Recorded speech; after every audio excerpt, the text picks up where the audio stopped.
السلام علیکم، welcome to my YouTube channel top 5 Punjab TV وی۔ دوستو آج ہم آپ کو ایک ایسی سب مرین کی کہانی بتائیں گے جس کے صرف ٹوائلٹ کو استعمال کرنے سے وہ ڈوب گئی تھی۔ دوستو دوسرے جنگ عظیم کے دوران دنیا بھر کے ممالک جب فوجی ساز و سامان کی بات کرتے ہیں تو اس میں بہتری سے بہتری لا رہے تھے اور آبدوز سے بڑھ کر اس وقت کچھ بھی نہیں تھا۔ جرمن ٹائپ ECC آبدوز مسلح دور میں سمندروں کی جدید ترین آبدوز سمجھی جاتی تھی۔ دوستو اور جدت صرف حقیقی جنگ اور ہتھیاروں کی شکل میں نہیں آئی تھی، اس کی سب میزائلز کے اور اس کے طبقے کو اتنا جدید سمجھنے کی ایک وجہ یہ تھی کہ اس میں نئے ہائی ٹیک گیئر تھے اور مثال کے طور پر ECC آبدوز پانی میں ڈوبے رہنے کے دوران اپنی ٹوائلٹ کو فلش کرنے کی قابلیت رکھتی تھی۔ یہ ایک ایسی چیز تھی جو اس سے پہلے کبھی کسی سب مرین میں استعمال نہیں ہوئی تھی اور ہائی ٹیک ٹوائلٹ کو استعمال کرنے کے لیے خصوصی تربیت کی ضرورت ہوتی تھی تاکہ یہ یقینی بنایا جا سکے کہ آپ اس صحیح طریقے سے فلش کر سکیں۔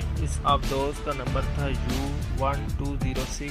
اصل میں اپنے پہلے سفر پر ہی ڈوب گئی تھی کیونکہ کپتان نے ہائی ٹیک ٹوائلٹ کے میکانزم کا غلط استعمال کیا تھا۔ جی ہاں، یہ واقع ہی ہوا ہے کیونکہ ایک بیت الخلاء نے ایک اعلیٰ درجے فوجی آبدوز کو ڈبو دیا تھا۔ بدقسمتی سے یہ ایک حقیقی بحری انجینئر کا مضحکہ خیز اور المناک حادثہ ہے۔ دوستو پرسوں سے جرمن انجینئرز پانی کی پلمبرنگ نیکسٹ جنریشن تیار کر رہے تھے۔ اس وقت اتحادی آبدوزیں سٹرنگ ٹینک استعمال کر رہی تھیں، لیکن جرمن انجینئرز کا خیال تھا کہ کچھ قیمتی وزن کو بچانے اور جگہ اس بہترین طریقے سے چھٹکارا حاصل کر سکتے تھے۔ خیال یہ تھا کہ فضلے کو براہ راست سمندر میں ڈالا جائے۔ دوستو یہ چیز انوکھی چیلنجز کے ساتھ آئی تھی۔ جہاں پانی کا دباؤ اتنا زیادہ ہو وہاں یہ ٹوائلٹ کیسے فلش کر سکتا تھا۔ اس نظام نے صرف تب کام کیا جب آبدوز سطح سمندر کے قریب تھی، جس نے آبدوز کو اتھلے پانیوں میں بیٹھا ہوا بطخ بنا دیا تھا۔ جرمن ٹوائلٹ ٹیکنالوجی میں مزید بہتری آئی اور انہوں نے گہرے پانی میں فلشنگ کا طریقہ کار ایجاد کیا، لیکن بیت الخلاء اتنا جدید تھا کہ اسے استعمال کرنا انتہائی